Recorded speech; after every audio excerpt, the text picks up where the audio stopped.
Hello, Commander. In light of the recent extraterrestrial incursion, this Council of Nations has convened to approve the activation of the XCom project. You have been chosen to lead this initiative, to oversee our first and last line of defense. Your efforts will have considerable influence on this planet's future. We urge you to keep that in mind as you proceed.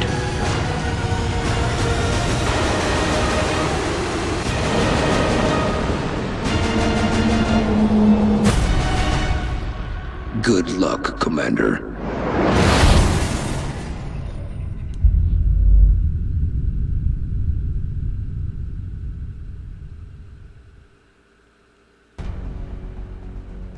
And with that, we enter a new era of the XCOM initiative. Hello, my name is Hokucho with Cabot with the controller, and we are doing a Let's Play of XCOM Enemy Within. I almost said the old title. For those of you that have played this game before, this is the DLC additive that was just brought in for XCOM Enemy Unknown, and it received a huge boon in additions and stuff, and I had planned on doing a regular XCOM Enemy Unknown gameplay video earlier in the channel's origins. However, this seemed like as good a time as any to reintroduce it. So, with that first cutscene out of the way, we are going to go ahead and start picking our base. Now, I have set this up for classic mode with every single second wave option except for randomized monetary value from the council. So that means we are going to get random rookies, aim penalties and additions to flanking positions, random skill trees, and any other ones that I'm forgetting because there was a lot of them to check. Also skip the tutorial level and everything because I don't like the outcome of that. It usually involves having some people die on the team, and I want to have as many people as possible while playing Classic because I've only beaten this game on Normal, so I want to see if I can do any better. So, again, we're picking our base location here, and all these bases have different starting attributes for those who don't know about the game. So North America has aircraft and aircraft weapons cost 50% less to build, maintain, and purchase. Europe has laboratories and workshops laboratories and workshops cost 50% less to build and maintain. Asia has all projects in the foundry and the officer training school cost 50% less. South America has autopsies and interrogations are completed instantly. Africa has monthly XCOM funding increased by 30%. I don't like Africa or South America. Those ones are usually thrown away. And because I can gain these guys' bonuses so fast, so easy, that it's not worth starting there if I can just deploy satellites in those areas. I normally don't pick North America because when I'm building aircraft, I normally have enough for that to not be an issue. So I usually juggle between Europe and Asia. And I think I'm going to go with Asia. That one's my favorite one because I like investing in Foundry and Officer Training School upgrades, and those tend to be pretty costly the further along we get. So we're going to start in Asia.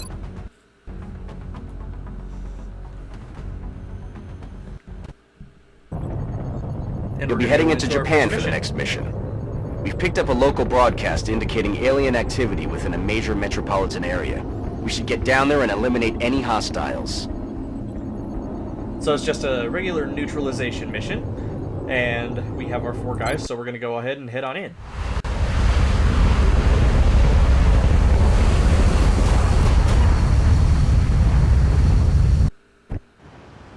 Strike 1, this is Central. You are free to engage all hostile contacts in the AO. Don't take any chances. So one added thing into Enemy Within is that we have things called meld here, which is a thing that was not known in the first edition of the game. Meld is used for special psionic and cybernetic upgrades that have been included, which I'll talk about later. But there are 2 of these, one in a hard location and one in a faster, easier to get location. If we kill all the enemies in the area before they explode within their time limit, then we get them anyway. However, they do have a time limit, so they are giving incentive to try and hurry up and find them instead of taking your time and being patient. However, I think that you have to find a balance between these because these guys are so squishy, especially early on, that it's beneficial to get the meld, and getting it early is always helpful, but we also don't want to lose all of our soldiers, especially if they become higher ranks or stuff like that. We don't want to lose them later in the game either. So we have our 4 squad members here, for those of you that haven't played the game before. This little blue circle here represents our evac zone. If things get too hot or in certain mission locations, we can go ahead and send people here to rescue them.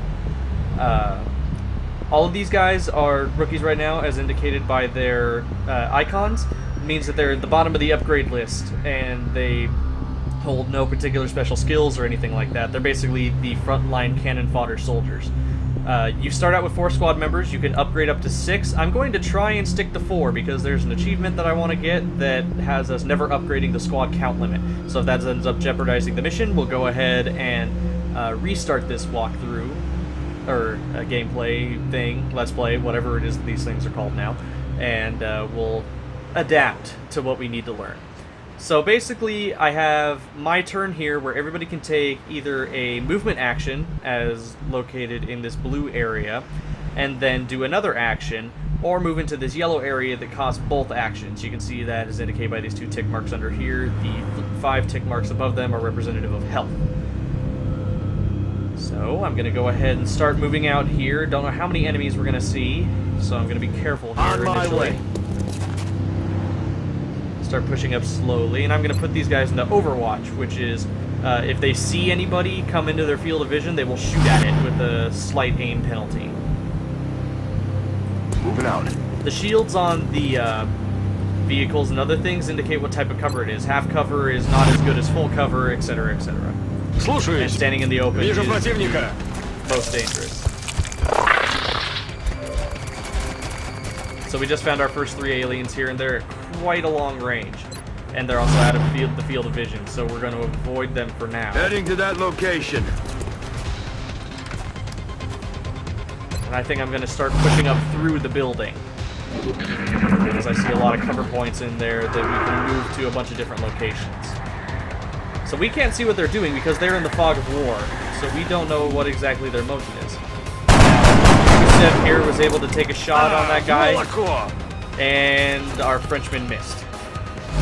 That's another thing I added. I went ahead and let them have their origin languages. Okay, and here's another 3 coming in, so we now have 6 to deal with to our 4, so this is going to be fun.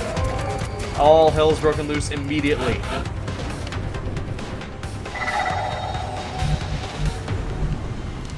And that means he heard something, so let's go ahead and push him over to the side here. Visual on the goods. And I have 1 flanked, and he said visual on the goods, which means that we found the melt canister. It's that one right there. It'll blow up in 3 turns. However, I'm not going to run out there because that'd be a fool's errand. The yellow indicator shows that he is flanked, which gives us a better aim indicator. So let me see here. We have a 41, a 60, and a 60. There's more of them on this side, so I'm going to go ahead and take the shot over here, and I missed the one that I was going to aim for. I agree, that was my fault. I did something completely wrong. So this is going off to a rousing start. Okay. So we have a 75% chance to hit here. We're going to go ahead and take it.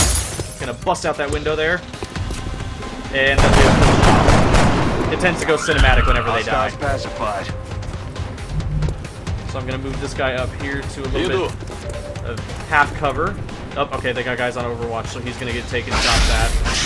He got hit once, which is bad. Because if these guys get hurt, they can permanently die, or they can also be sent to the ICU at base, which we'll see in a little bit here. So we got 33% chance and a 50. We're going to take the 55. And he got blasted, so we are good there. I'm going to go ahead and move my guy into full cover here. Does he have a sight line? No, he does not, because that is just a big old brick wall. So what I'm going to do is I'm actually going to use a grenade, which is an area of effect is represented by these red tick marks here, and I'm actually going to kill him through the wall. Throwing grenade! So now we got a big chunk in the wall that we can use as cover, or an open area to shoot through. They're trying to pull back! Now the problem with this is that if you blow up an alien with explosives, their items can't be retrieved. And you can use those things to pay for upgrades or sell them on the gray market for points and money and stuff like that.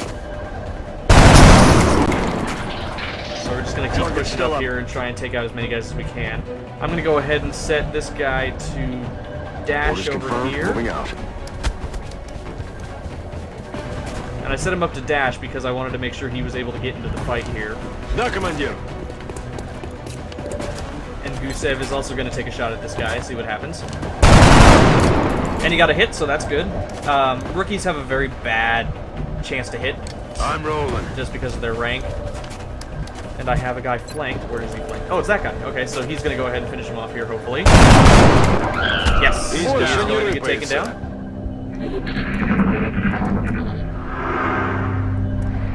Okay, so that little whoosh noise you hear is somebody getting mind melded. That is a specialty of the sectoids where they can Reloaded. basically buff one of their allies. Solid copy. So we're gonna move up Murphy here. My other guy was go ahead and reloaded. Gonna head back out for a second. Okay, so here's the mind meld here. You can see that this guy, because of the way the wave is moving, is going to this guy, plus he has more health, so it's easier to see. I'm not going to shoot the guy that's being mind melded. I'm instead going to shoot the one that's doing the mind melding, because if he dies, so does the one he's mind melding. So they both die. And Murphy earned a promotion. Good work out there, Strike One. If I may, Commander, the labs are on high alert. Teams are standing by for your orders. We can begin researching the newly recovered artifacts immediately. So we went ahead and finished our mission. This is our post-mission screen here. We got both things of meld as located up here and down here, 2 of 2 canisters. I don't think you ever have to recover more than 2. We didn't lose any operatives. One of them that got shot, so he'll have to go heal up a little bit in the ICU, but he'll be fine. And we killed all the aliens. So now we're going to head back to base.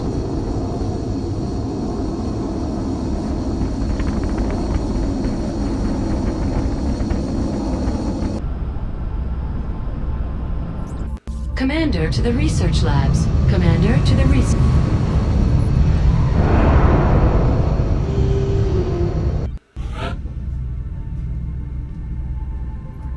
Welcome to XCom HQ, Commander.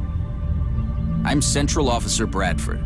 My role in this project is twofold: providing tactical support for our field operations, and keeping you briefed on the current situation. My efforts should allow you to focus on the bigger issues at hand. Speaking of which, we have a soldier waiting for a promotion in the barracks. I'll let you get to it.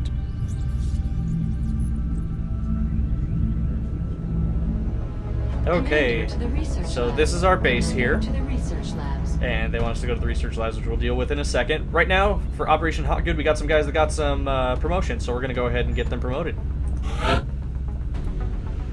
This guy is going to be an assault class, which means that he has a shotgun as a primary. He can also go to an assault rifle, but benefits Commander most to from the shotguns. research labs. Commander to the research labs. Quiet, Siri. As an assault, his first move is run and gun, which allows firing and Overwatch to be used after dashing if that skill is toggled. We have Gusev, Nikolov Gusev, has become a support, which means that he basically... Oh no, heavy, my bad. He has the ability to shoot a rocket, and then all of his other stuff involves suppression and other explosives and things of that nature. Commander to the research labs. Commander to the research labs. Siri, I'll get there in a second. And then we have Sese, who has become the support, and he basically makes everyone better. He primarily works with assault rifles, and he will gain skills that benefit the team, and can also use medkits more effectively. The recovered artifacts are being unloaded, and the research team is waiting your orders. We'll get started as soon as you give the order, Commander. So here's the debrief for what research we got. This is all the research that we can do now, and all the artifacts we recovered. So we're going to go ahead and go to the research lab just to get Siri to be quiet for a second. Hello, Commander. My name is Dr. Farlan. I oversee the research labs. This is where all of XCom's research and development takes place. We have already begun analyzing the artifacts recovered from our first encounter with the aliens.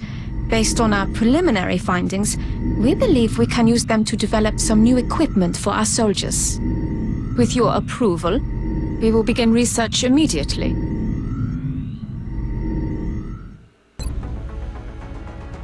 So here we can start our research projects, which I'm actually going to do before moving on.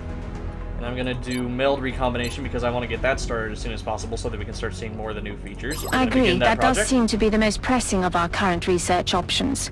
We'll begin immediately. I will notify you when a complete report is available. Commander to engineering. Commander to engineering. And Siri, as you can see, wants us to go to engineering, but that research will take us 8 days. Ah, Commander. I was wondering when you'd be stopping by. Welcome to engineering. Anything they can dream up in the research labs, we can build it here. Speaking of which, Dr. Valen has just sent us some new schematics. With your approval, we will begin fabrication. So we're going to go ahead and buy a couple of things here. We're going to go with a satellite first, because I always want to get satellites in the air as fast as possible. And we'll see why in a second. And manufacture 1 med kit for our support. Go back now, and then we have to go to mission control. But time doesn't go in turns, like some games. This one, when we go to mission control here, we will do scan for activity, and as you can see, we have a ticking clock here that actually works in real time, which I find it, well, not real time, but 1 second equals 1 minute, so I'm surprised it actually moves at that rate, which I never noticed before.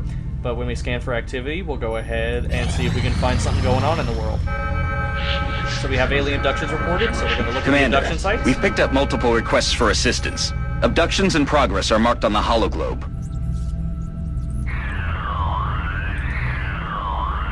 So we're going to look at these 3 here and then see their panic level in the country. If a country reaches full panic mode and then the council calls us, anybody with full panic will renounce themselves from the council, which is not good because then we lose funding and we lose other options, and as well as the reward and the mission difficulty. So UK has a panic level of 2, a moderate difficulty, and the reward is 4 scientists.